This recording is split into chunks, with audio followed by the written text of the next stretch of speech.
Glória a Deus. Pessoal, a gente está realmente feliz e agradecido por mais uma oportunidade da gente estar junto. Se tem uma coisa que a gente aprendeu nessa pandemia, é valorizar cada oportunidade. A gente sempre teve a pretensão de poder planejar o próximo passo. A gente sempre acreditou que é possível planejar o próximo passo. Sim, o coração do homem faz planos, mas a resposta vem do Senhor. E se está aí uma coisa que a gente aprendeu nessa pandemia é que basta cada dia o seu mal. A gente não sabe o dia de amanhã, a gente não sabe o que vai acontecer daqui a algumas horas. Por isso nós devemos valorizar cada oportunidade que o Senhor nos dá, de estarmos juntos, de exercitarmos a comunhão. A gente não sabe realmente o que vai nos acontecer, então nós temos que aproveitar as oportunidades e estar juntos aqui é um desses presentes, dessas oportunidades que nos levam à gratidão de poder servir vocês. Vamos ver o que Deus quer falar com a gente nessa noite? Abra sua Bíblia comigo em Lucas, o Evangelho segundo Lucas, capítulo 9, a partir do verso 51. Lucas 9, 51. Eu vou usar a versão NVI, a nova versão internacional. O texto diz assim: aproximando-se o tempo em que seria elevado aos céus, Jesus partiu resolutamente em direção a Jerusalém e enviou mensageiros à frente. Indo estes, entraram num povoado samaritano para lhe fazer os preparativos. Mas o povo dali não o recebeu, porque se notava que ele se dirigia para Jerusalém. Ao verem isso, os discípulos Tiago e João perguntaram: Senhor, queres que façamos cair fogo do céu para destruí-los? Mas Jesus, voltando-se, os repreendeu, dizendo: vocês não sabem de que espécie de espírito vocês são. Pois o Filho do Homem não veio para destruir a vida dos homens, mas para salvá-los. E foram para outro povoado. Esse episódio na ida de Jesus, para Jerusalém, e o desejo do coração de Tiago e João, quando viram uma oposição do povo samaritano a Jesus, o que eles desejaram? Que caísse fogo do céu e consumisse os samaritanos. Os samaritanos não se davam com os israelitas. Eles tinham um grande problema, uma velha rixa, e a indisposição que eles tinham uns com os outros era tão conhecida que um judeu, se ele comesse ou bebesse no prato que havia sido usado por um samaritano, ele era considerado cerimonialmente imundo. Por aí vocês têm uma ideia do que aconteceu naquela conversa de Jesus com a mulher do poço em Samaria. Ele estava pedindo não apenas para beber da água do poço, mas para beber da cuia da mulher. Porque ele não tinha. Ela vira para ele e fala: mas como é que você pede água para mim? Você não tem com o que tirar? Quer dizer, para ela era tão absurdo ele estar falando com ela, mas muito mais absurdo é ele querer beber da vasilha dela. Porque ele, sendo judeu, ele não poderia pegar da vasilha da samaritana e beber da vasilha dela, senão ele ficaria cerimonialmente imundo por uns dias. A gente também vê Jesus ilustrando o que é o amor ao próximo através daquela parábola do bom samaritano. Você lembra da parábola do bom samaritano? Passa um sacerdote, vê o samaritano no chão, continua a jornada, passa de largo. Passa um levita, passa de largo. E perceba, Jesus colocou 2 homens na ilustração dele que participavam ativamente do serviço ao rei, do serviço a Deus. E Jesus foi intencional nisso. Então ele está querendo dizer, não interessa se você é um sacerdote, não interessa se você é um levita, não interessa o seu serviço a Deus se você não é capaz de se compadecer de alguém que está necessitando da sua ajuda, independente do que essa pessoa acredite ou que tipo de vida que ela leve. E o que está acontecendo, gente? A gente está vivendo um tempo do cristianismo que nunca foi tão necessário se cristianizar cristãos. Por que, Helena, cristianizar cristãos? Porque simplesmente nós abandonamos o modelo original. Nós abandonamos o modelo de Jesus. E nesse mesmo capítulo, se você voltar lá, o capítulo 9, é tão interessante que a primeira parte ele envia os 12, depois a primeira multiplicação de pães. Aí vem a confissão de Pedro, que ele era o Cristo, o Filho do Deus vivo. Depois vem a transfiguração. Jesus está no monte com os seus discípulos e acontece a transfiguração. Depois vem a cura de um menino endemoniado. Jesus está fazendo milagres e sinais e maravilhas estão acontecendo. E aí lá no verso 46, volta aí um pouquinho que você vai ver. Começou uma discussão entre os discípulos acerca de qual deles seria o maior. Jesus, conhecendo os seus pensamentos, tomou uma criança e a colocou em pé a seu lado. Então lhes disse: quem recebe essa criança em meu nome está me recebendo, e quem me recebe está recebendo aquele que me enviou. Pois aquele que entre vocês for o menor, este será o maior. Disse João: Mestre, vimos um homem expulsando demônios em teu nome e procuramos impedi-lo, porque ele não era um dos nossos. Não impeçam, disse Jesus, pois quem não é contra vocês é a favor de vocês. Olha que interessante, gente.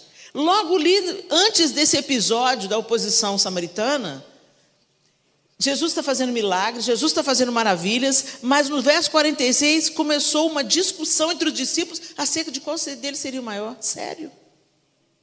Nessas alturas do campeonato, Jesus estava já indo em direção ao seu sacrifício. Nessas alturas do campeonato, esses discípulos já tinham que ter entendido que não é sobre quem é maior e quem é menor. Esses discípulos deviam ter entendido isso, mas Jesus precisava de enfatizar. Então você vai se lembrar de um tempo, quando ele entra em Jerusalém, já está prestes a ser sacrificado, e ele então faz o lava-pés. Vocês lembram dessa oportunidade? Jesus estava nos últimos momentos de vida dele. E o que ele faz? Ele se cinge de uma toalha, toma uma bacia e toma o lugar do escravo mais ralé na hierarquia dos empregados e lava os pés dos discípulos. Era algo tão absurdo que Pedro falou assim: de maneira nenhuma você vai lavar meu pé. E Jesus falou: se eu não te lavar o pé, você não tem parte comigo. Então entenda o que eu estou querendo dizer, gente. É tempo de nós revisitarmos as nossas raízes. Será que a gente é cristão de frequentar a igreja, de falar a paz do Senhor? Ou a gente é cristão porque a gente se parece com Jesus? Será que o Espírito Santo de Deus que nos foi outorgado, será que ele está tendo espaço dentro de nós para forjar em nós Jesus Cristo? Gente, o Espírito Santo, ele não foi nos deixado apenas para a gente ficar no reteté, não. Para a gente ficar nas ondas de prazer que o Espírito Santo e a manifestação do Espírito nos traz, não. O Espírito Santo, essencialmente, ele veio para convencer o mundo da justiça, do pecado e do juízo. O Espírito Santo veio para revelar Cristo à humanidade perdida. Então, quando você crê e você pensa assim: uau, eu criei em Jesus. Gente, não é sobre o seu intelecto. Não é sobre a sua capacidade de crer em Jesus. Você só crê em Jesus Cristo porque o Espírito Santo te revelou. E Jesus fala isso para Pedro: não foi carne e nem sangue que te revelou isso.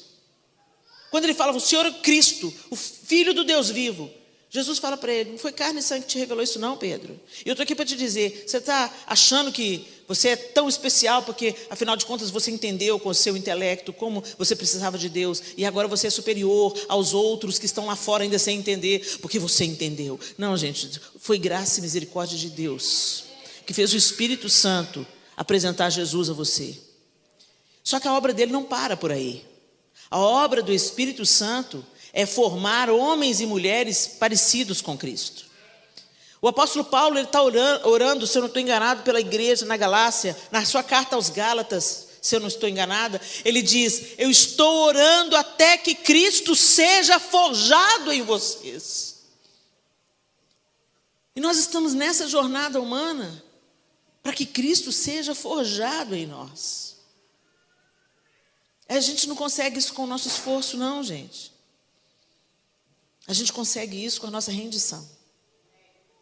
A gente consegue isso com a nossa dependência. E a gente é muito bom em fazer as coisas pela nossa própria força. Mas elas não duram. A gente é muito bom em construir castelos de cartas. Mas qualquer soprinho joga tudo no chão. Nosso relacionamento com Deus, Jesus vem e Ele abre um caminho de relacionamento. O homem não podia se relacionar com Deus, a não ser através de sacrifícios. E isso era exclusivo de um povo único, o povo que Deus havia elegido para si. Mas quando Jesus vem, Ele abre um novo vivo caminho e transborda. O Messias não veio só para o povo judeu, Ele veio para toda a humanidade. Porque Deus amou o mundo de tal maneira que deu o seu Filho unigênito para que todo aquele que nele crê não pereça, mas tenha a vida eterna. E na jornada que a gente começa a traçar, a caminhar, a percorrer, a jornada da vida eterna, ela começa agora. A vida abundante, ela não vai acontecer só depois da nossa morte, só depois do porvir, só depois da ressurreição da igreja. Não, gente. A vida abundante, ela começa a se manifestar aqui e agora. E nós vivemos hoje com uma antecipação daquilo que aguardamos. Nós aguardamos a manifestação do reino de justiça, que homem nenhum vai poder estabelecer nessa terra declinada, caída, ruindo. Nós estamos num mundo ruindo. E não é possível que você não tenha percebido isso ainda. E nesse mundo em ruínas, o Senhor te chamou para ser luz. E o Senhor te chamou para ser sal. E o sal, gente, ele muda o sabor das coisas. E mudar o sabor das coisas não se trata de uma habilidade ou de um carisma particular. Você pode até com seu carisma encantar muita gente. Mas quem faz uma pessoa mudar de vida, mudar de direção, é a manifestação de Deus através da sua vida. Ele nos convida: quem quiser vir após mim, negue-se a si mesmo, tome a sua cruz e siga-me. Mas a gente quer seguir Jesus sem negar a nós mesmos. Nós não abrimos mão de prazeres pequenos, efêmeros. Nós não queremos abrir mão da nossa miserável existência com coisinhas que impedem literalmente Cristo ser formado em nós. A gente não quer abrir mão das nossas pequenas preferências. A promessa do Senhor é que nós faríamos as coisas que Ele faz e outras coisas maiores nós faríamos. Qual foi a última vez que a gente ressuscitou um morto, gente? Certamente o Senhor não falhou na sua promessa, mas nós falhamos. Porque nós nos envolvimos tanto com o encantamento dessa terra. Quando os portugueses chegaram no Brasil, eles perceberam que era uma terra abundante, rica, ouro, metais preciosos, pau-brasil, muitas possibilidades de riquezas. O que eles fizeram com os nativos? Apresentaram para eles espelhos. Espelhos. E os índios ficaram encantados, porque os nativos nunca tinham visto daquela forma o próprio reflexo. Não daquela forma. Você troca ouro por espelho? Você troca madeira de lei por espelho? Espelho não é baratinho pra caramba, gente? E certamente desde aquela época era, porque senão os portugueses não dariam. Então o que acontece com isso? Desde que o mundo é mundo, o homem gosta de si mesmo. O homem se encanta consigo mesmo. O homem se encanta com o seu próprio reflexo. E aí as riquezas vão sendo levadas. E não é diferente no reino de Deus. Satanás te prende com os encantos dessa terra tão efêmeros, tão pequenos, tão passageiros. A gente fica... eu comprei uma bolsa da Michael Kors. A gente dá a vida para ter alguma coisa a mais. A gente se esforça, trabalha. Às vezes para competir com o outro que comprou um carro novo. O Senhor não nos chamou para isso, gente. Ele falou, em primeiro lugar, o reino de Deus, a sua justiça. As demais coisas serão acrescentadas. Elas serão acrescentadas. Porque o Senhor não deixa faltar nada. Jesus garantiu para a gente. Se o Senhor que veste a erva do campo, veste os lírios do campo, sustenta as aves do céu, Ele não vai fazer isso por vocês? É claro que Ele fará isso por vocês. Gente, a promessa bíblica é: se quiserdes e me ouvirdes, comereis o melhor dessa terra. Agora, vamos mudar a hierarquia aí, vamos mudar as posições, as prioridades. Em primeiro lugar, o reino de Deus, a sua justiça. Mas a gente inverteu, a gente vive para as coisas desse mundo e quer a chancela de Deus, quer a assinatura de Deus. Vem cá, Senhor, me abençoa aqui nesse projeto. Vem cá, Senhor, me abençoa aqui porque eu quero comprar essa casa. Vem cá, Senhor, me abençoa aqui. A gente faz o projeto e chama Deus para abençoar. Não, gente, a gente que entra no projeto de Deus. E enquanto servimos ao Senhor, as demais coisas serão acrescentadas. Tem gente que está sacrificando a família, está sacrificando a saúde, está sacrificando a igreja. Tem um tanto de gente que está nos assistindo agora que devia estar aqui no banco, mas não está aqui no banco, está em casa, no conforto da própria casa. Por quê? Porque Deus não tem tanta importância assim. Ah, Helena, é claro que Deus tem importância assim. Claro que tem. Eu não preciso ir na igreja para adorar a Deus, não. De fato, não precisa. Mas não se engane, querido, querida. Brasa fora do braseiro. Esfria. Gente, ninguém cai do nada. Ninguém cai de maduro. A gente vai esfriando gradativamente. A gente vai se adequando. Sabe aquela fábulazinha do sapo na panela de pressão? Pois é. Vai esquentando a água, põe o sapo na água fria. E aí vai adequando o fogo. Vai aumentando o fogo, mas devagarinho. E aí o que o sapo faz? O sapo vai se adaptando. A temperatura corporal do sapo vai se adaptando à temperatura da água.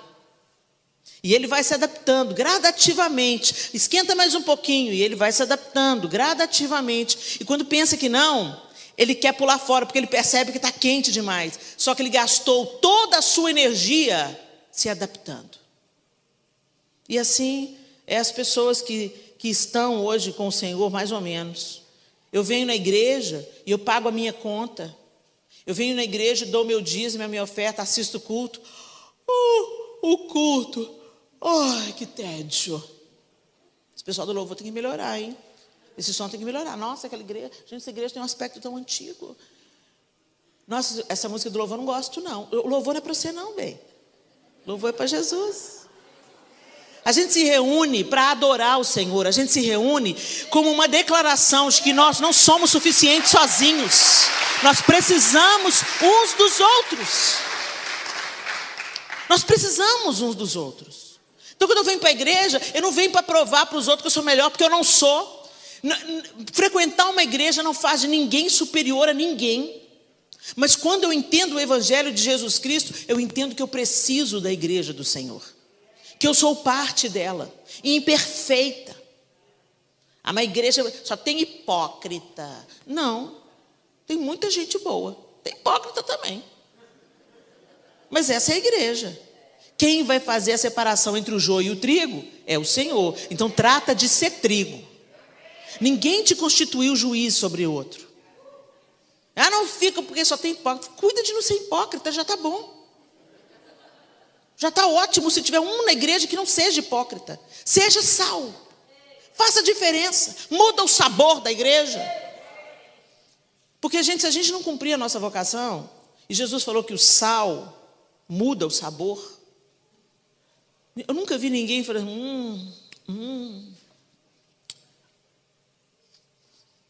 que sal maravilhoso. Olha o sal dessa carne. Ninguém fala do sal na comida. Não é não? Agora tira o sal para ver. Cadê o sal? está sem sal. É isso aí. É isso aí. Você não tem que aparecer mais do que ninguém. Você só realça o sabor do que é bom. Realça o sabor do que é bom. Agora, Jesus chama a nossa atenção, e vocês aqui na América, vocês vivenciam isso. Porque o sal, além da comida, ele serve para mais o quê, gente? E para derreter a neve, ele fica onde? E para ser pisado pelos homens. Ou seja, se você perder o sabor, se você não cumprir a sua principal vocação, que é mudar o ambiente que você está, por causa de Cristo que habita em você, você será pisado pelos homens. Você só vai servir para isso. Tem gente que está desesperado pelo aplauso humano. Não esteja desesperado pelo aplauso humano, não. Esteja desesperado pela aprovação de Deus. Senhor, eu quero que o Senhor me aprove. Eu estou sendo aprovada. Porque, gente, você pode ser usado por Deus sem ser aprovado por Ele. Não se gabe se Deus está te usando. Deus está me usando na terra. E daí? Ele usa a mula. Ele usa a pedra. Usar não significa que a gente está sendo aprovado, gente. Por isso que Jesus falou assim, naquele grande dia, muitos virão, Senhor, em teu nome profetizamos.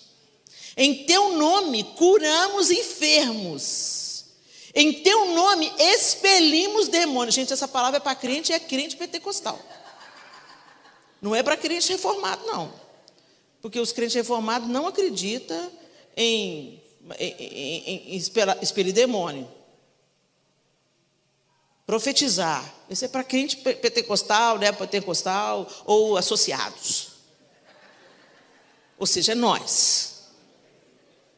Você já parou para pensar nisso? Você acha que essa palavra está na Bíblia para encher espaço? Esses discípulos estavam andando com Jesus. E cá entre nós, gente, Tiago e João. João era o docinho da turma. João era o apegado a Jesus, o discípulo que Jesus amava. Eu gosto de Edmeia, que ela falou assim, eu também, se eu fosse escrever um evangelho, ia falar a neguinha que Jesus amava. Você note que só o livro de João, só o evangelho de João é que fala que é o discípulo amado. Lógico, ele está falando dele mesmo. Mas João era muito próximo a Jesus. Sempre que Jesus reunia uma turma pequena entre os discípulos, João estava no meio. E recostava a cabeça no peito de Jesus. Ô, fofinho, João. Mandando cair, querendo. Deixa comigo, mestre. Deixa comigo. Eu posso invocar fogo do céu? Mata, queima, destrói. Será que a gente não está assim, gente? Pedro, daí a pouco eles subiram, entraram em Jerusalém. Jesus lava os pés deles, eles vão para o Getsêmani. Lembra da história? Foram para o Getsêmani. Jesus está ali chorando sangue, porque está para ser... suando sangue, porque está para ser sacrificado. Os discípulos tudo cochilando. Aí brota a galera do sumo sacerdote para prender Jesus. Aí vem. O que Pedro faz? Arranca a orelha de Malco. 3 anos andando com Jesus, Pedro armado. Pedro estava armado. João mandando julgar, cair fogo do céu. João, Tiago, os filhos do trovão, né? Joga fogo do céu, queima, mata eles. E Jesus pergunta, que espírito sois? E ele pergunta para nós hoje, de que espírito nós somos? Será que é o Espírito de Deus que está nos tecendo dia após dia? Gente, nós somos todos imperfeitos. Meu Deus, como nós somos imperfeitos. Mas eu não sou a Helena que eu era no ano passado. Eu não sou a Helena que eu era 5 anos atrás. Porque é de fé em fé, de glória em glória. O Senhor quer nos modificar dia após dia. Nos santificar. O processo de santificação é o processo de morte para a nossa carne. Morte para o nosso eu miserável, que quer clamar fogo do céu para aqueles que não pensam como a gente. São justamente esses que Jesus quer alcançar. É justamente na vida desses que a gente tem que fazer diferença. É esses que estão sofridos, quebrados, arrebentados, abandonados. É para eles que nós estamos aqui. não para viver uma religião ou um clube social chamado Evangelho. Coisas que nós estamos buscando para nós, Jesus despreza. Nós gostamos dos primeiros lugares, nós gostamos de sair na foto com um político famoso, nós gostamos, coisas que Jesus deu as costas. Nós gostamos das grandes cidades. Jesus foi para Cafarnaum. Ainda teve um infeliz aí que falou que era casa na praia. Como é que o povo está tentando torcer o evangelho para arrancar a humildade de Jesus? Para arrancar a renúncia de Jesus, a qual nós somos chamados a ser coparticipantes. Estamos exaustos, cansados, sobrecarregados, porque não estamos aprendendo de Jesus, que é manso e humilde de coração. E a gente fica nas nossas demandas, disputas, invejas. Os discípulos estão aqui, um estava armado, outros dois estão chamando fogo do céu, e um pouco antes aqui eles estavam disputando para saber qual deles que era o mais proeminente. E Jesus está falando com vocês, não é assim, no meio de vocês não é assim. Vocês são servos uns dos outros. Se você quer ser grande, sirva. E nós estamos nos distanciando dessa mensagem, gente. Nós estamos nos distanciando do evangelho da cruz. Nós estamos nos distanciando. E o Senhor vai fazer o quê para nos atrair de volta? Às vezes, quando a gente não escuta Deus na bonança e no sussurro, a gente escuta no megafone. Quando Deus pega o megafone, é um problema. Uma perda, uma doença. Os megafones de Deus ao longo da vida. Deus nunca permite uma situação adversa na nossa vida sem um propósito. Eu vivo uma situação difícil na minha vida há cerca de 8 anos, 9 anos. Ela começou mansa, começou uma chuva forte. Depois ela virou uma tempestade. Depois começou a entrar água para todo lado, no meu barco. A quase ir a pique. Eu pensei, vou afundar. Mas Jesus estava no barco. Ele está. A tempestade não passou. Mas eu estou naquele capítulo que Jesus está olhando para mim e falou, nós vamos chegar na outra margem.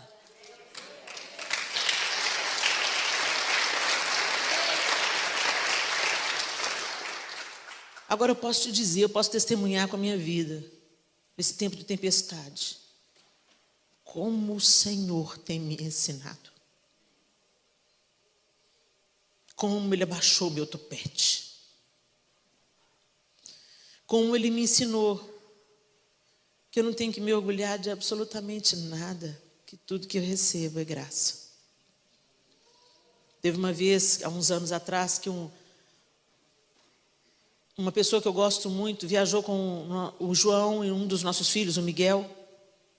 O Miguel, na época, devia ter uns 12 anos de idade.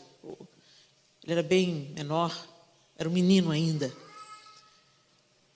E o Robinho, que é esse amigo, falou assim, Helena, você e o João estão fazendo um ótimo trabalho. Que menino doce que é o Miguel, que menino especial que é o Miguel, que menino articulado, atento à necessidade do outro. Meu coração se encheu de vaidade. Eu estou fazendo um bom trabalho.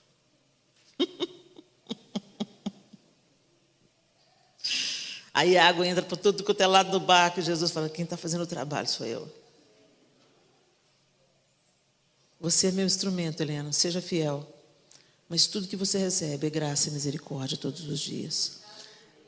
Gente, nós não temos a capacidade de salvar a nós mesmos. Senão Jesus não precisaria de encarnar. Tentando acertar, a gente erra. Tentando fazer o bem, a gente faz o mal. Aí a gente entende a oração do apóstolo Paulo. O bem que eu quero eu não faço, mas o mal que eu não quero é esse que eu faço. Como a gente é igual, gente, a gente é assim. Por isso que a gente precisa de se aproximar de Jesus. A gente precisa de colar em Jesus. A gente precisa de depender de Jesus. Gente, quem depende, solicita o tempo inteiro. E tem crente que está vivendo a vida sem oração. Deixa eu te falar, meus queridos irmãos, se você está vivendo um cristianismo sem oração, o diabo está te enganando. Você não está vivendo um relacionamento com Deus. Porque não tem relacionamento sem conversa. Quando eu falo para um crente assim, você vai ter que orar para o resto da sua vida. Eles me olham como se eu estivesse sentenciando a morte. Você vai ter, você virou mãe, que benção, que gracinha esse bebê, oh Jesus, vai orar para o resto da vida. Aí ela fala assim, misericórdia. Como misericórdia? Você se tornou agora a tutora de oração de um ser humano. Você precisa de orar para esse menino. Você pensa que vai até os 18 anos? Não vai, não. Você vai morrer orando pelos seus filhos. E aí a pessoa fica assustada. Sério? Parece que eu estou colocando um fardo. Vou ter que orar o resto da vida? Gente, eu sou casada com o João há 32 anos. Tudo eu quero conversar com ele. É para ele que eu quero contar as primeiras novidades. É com ele que eu quero dividir os fardos. É para ele que eu quero contar as minhas vitórias. É para ele que eu quero confessar os meus pecados. Sim, o João, além de ser meu marido, ele escuta os meus pecados. Tem dia que literalmente eu falo, eu preciso te confessar. Porque a Bíblia fala para a gente confessar os nossos pecados, as nossas faltas uns aos outros para a gente ser curado. João, senta aí que eu vou confessar pecado.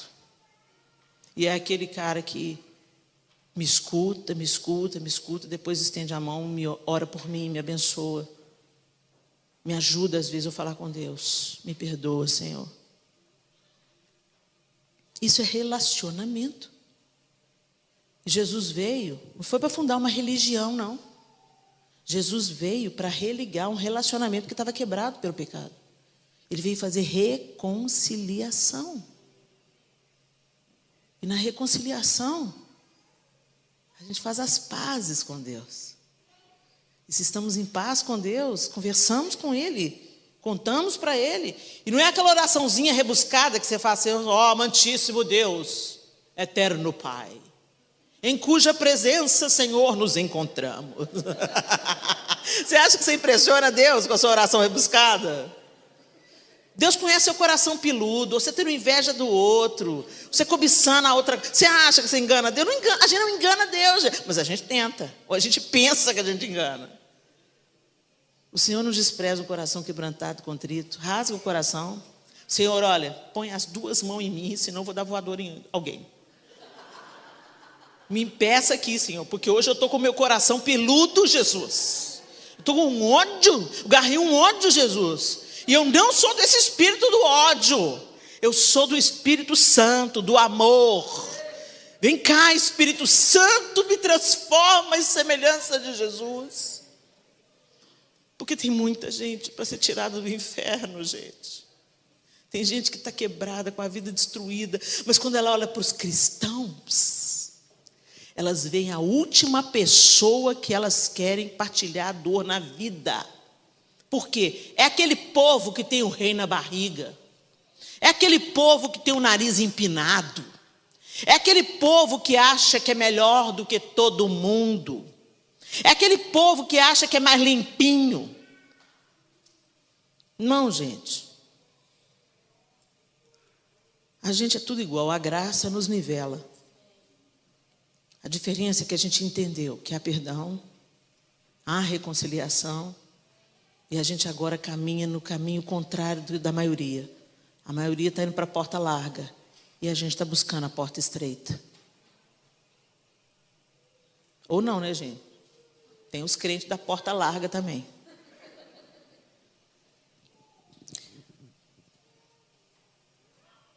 A cruz é um paradoxo. Nós valorizamos a educação, o sucesso, a riqueza. E Deus valoriza a fraqueza, a dependência e a humildade. E a palavra de Deus está recheada de exemplos disso, de Gênesis a Apocalipse.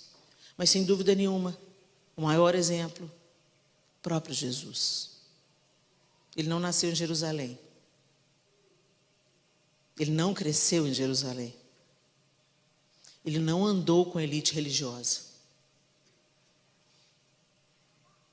Ele morreu uma morte maldita, para que nós tivéssemos vida. Mas a gente busca grandeza, riqueza e sucesso, como Lúcifer. Lúcifer vivia na companhia da grandeza, querubim da guarda ungido. Mas para ele não foi suficiente. Ele queria sempre mais. Jesus veio em rota de colisão com Lúcifer. Enquanto Lúcifer quis se elevar, Jesus se esvaziou. Enquanto ele quis poder, Jesus abriu mão. Renunciou à sua posição de Deus. Não julgou como usurpação o ser igual a Deus, antes a si mesmo se esvaziou, assumindo a forma de servo. De que espírito sois? Helena, a gente queria uma palavra mais levinha. Uma palavra que a gente saísse mais alegre do culto. A verdadeira felicidade consiste em fazer a vontade de Deus.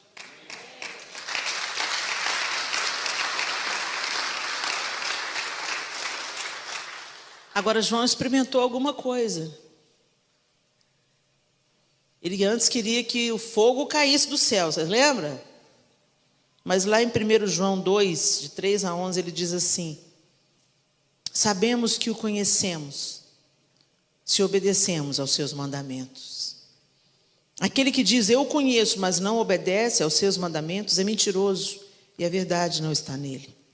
Mas se alguém obedece à sua palavra, nele verdadeiramente o amor de Deus está aperfeiçoado. Desta forma sabemos que estamos nele. Aquele que afirma que permanece nele deve andar como ele andou. Amados,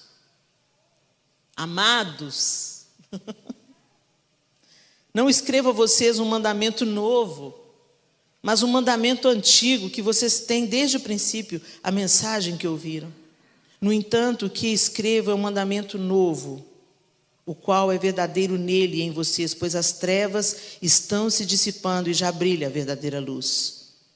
Quem afirma estar na luz, mas odeia seu irmão, continua nas trevas. Quem ama seu irmão permanece na luz, e nele não há causa de tropeço. Mas quem odeia seu irmão está nas trevas e anda nas trevas, não sabe para onde vai, porque as trevas o cegaram. Bendito seja Deus, a luz brilhou para João. Alguma coisa aconteceu, e bastante coisa aconteceu. Jesus morreu, ressuscitou, os discípulos foram revestidos do poder do Espírito Santo. E João entendeu que não era para invocar fogo do céu, mas que a maneira que nós amamos a Deus é obedecendo aos seus mandamentos. E o mandamento dele, como eu vos amei, que vos ameis uns aos outros. Jesus não me amou quando eu estava pronta. Jesus não me amou quando eu já entendia e correspondia ao seu amor. Jesus não me amou quando eu buscava santidade. Jesus me amou quebrada, imunda, traumatizada. Jesus me amou antes que eu tivesse condição de amá-lo. Por isso que o próprio João diz, nós o amamos porque ele nos amou primeiro. E aí nele nós somos capacitados a amar. E amar não é alisar o outro, não. Amar não é dizer só o que o outro quer ouvir. Amar é compartilhar a vida com o outro. Amar é enxergar como Jesus enxergava. É ver alguém quebrado e querer dar suporte para essa pessoa, para ela pelo menos continuar andando e buscando. Nós estamos tão envolvidos em julgar o pecado dos outros. Jesus não mandou ninguém cuidar da vida alheia, do pecado do outro. Isso é pecado, isso não é pecado. Isso pode, isso não pode. Vai combater o seu pecado. Depois que você conseguir vencer todos os seus pecados, aí você pode cuidar do pecado alheio. Ou seja, nunca. Nós estamos no caminho, gente. E a gente encontrou o amor, e o amor tem nos transformado desde então. E é essa mensagem que nós queremos compartilhar. Amém? Feche os seus olhos.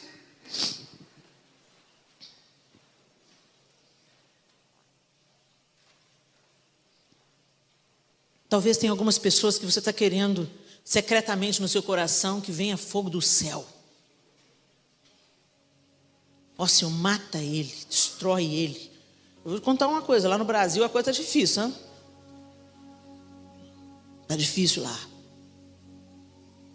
E às vezes você vê injustiça diante dos seus olhos e o mal sendo tomado como bem.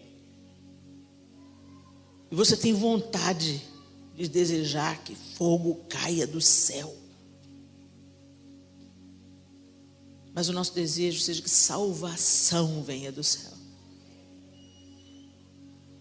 A mesma salvação que cegou Paulo no caminho para Damasco. Saulo estava indo para Damasco para prender, para destruir, para aniquilar, para matar. Mas Jesus encontrou Saulo no meio do caminho. É esse Jesus que nós seguimos.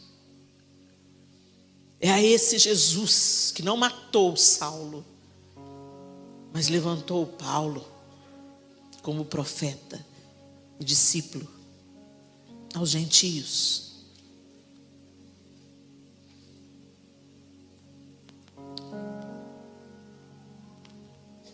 Nosso coração é vingativo. E é por isso que nós precisamos de Jesus. Nosso coração é egoísta. E é por isso que nós precisamos de Jesus. Nós somos avarentos. E é por isso que precisamos de Jesus. Nós gostamos de andar com pessoas bem relacionadas. E nem percebemos pessoas que precisam de ser acolhidas. E é por isso que nós precisamos de Jesus. Nós temos os armários cheios, enquanto pessoas estão nuas. Nós temos a despensa lotada, enquanto tantos padecem necessidade. Nós guardamos dinheiro na conta, enquanto missionários passam fome. E é por isso que precisamos de Jesus. Só forjados nele, modificados por ele, cheios dele,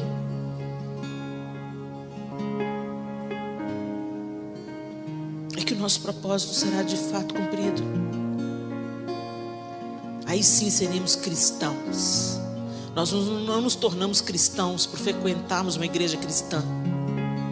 Nós não nos tornamos cristãos por carregarmos mensagens cristãs nas camisetas. Cantarmos músicas cristãs não faz de nós cristãos.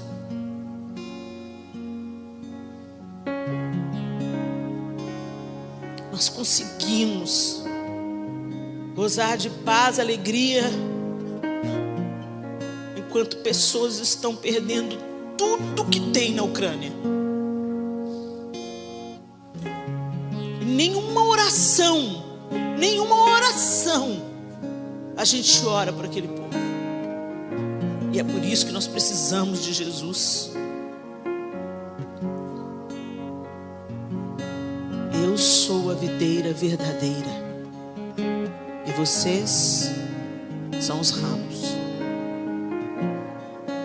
Se vocês estiverem em mim e eu estiver em vocês, vocês darão muito fruto.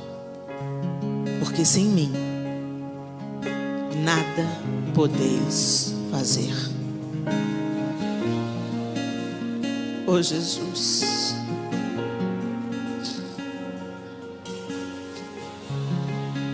nós não podemos nada.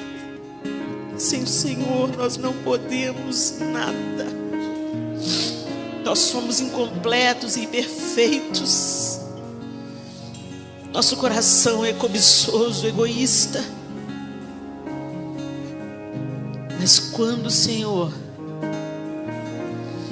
Quando o Senhor nos governa, nos molda, nos aperfeiçoa no teu amor, nos santifica, os frutos virão.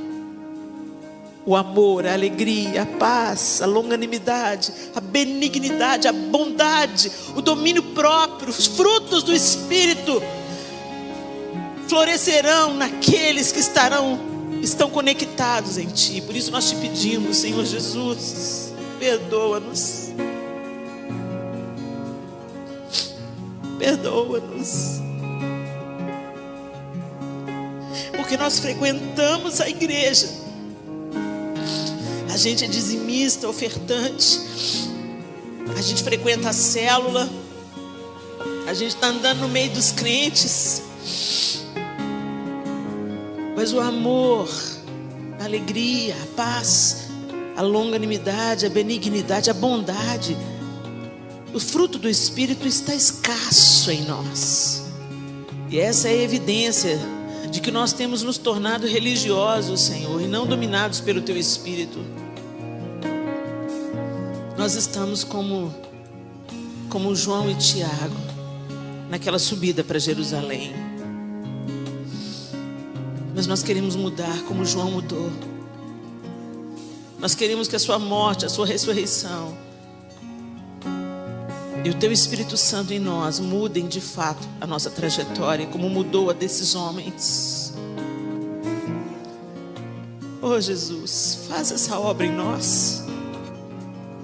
Trabalha em nós. Espírito Santo de Deus, convence-nos daquilo que nós precisamos ser convencidos, daquilo que nós precisamos abandonar, daqueles que nós precisamos perdoar, da segunda milha que nós precisamos caminhar. Nos convence, Espírito Santo, onde nós podemos servir e ajudar. Tira os olhos de nós mesmos, do nosso próprio umbigo, do nosso egoísmo, Senhor. Tira os nossos olhos de nós mesmos e coloca os nossos olhos no Senhor. E muda a nossa vida, Senhor.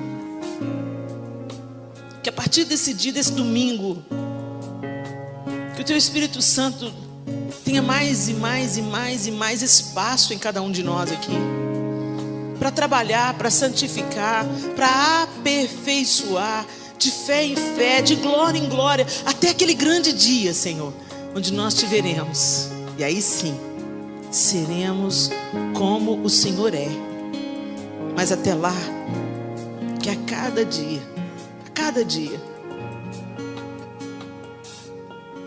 sejamos santificados, aperfeiçoados, que o nosso coração se dilate em amor pelo próximo, independente de quem esse próximo seja. E nós sabemos que a gente não pode fazer isso por nós mesmos, mas o Senhor pode fazer isso em nós. Cristo em nós, a esperança da glória.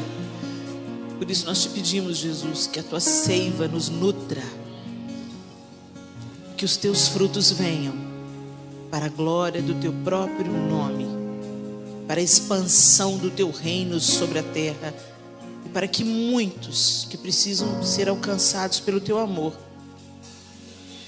o sejam, pela Tua graça e misericórdia em nós, em nome de Jesus. Amém e amém. Deus abençoe vocês, queridos.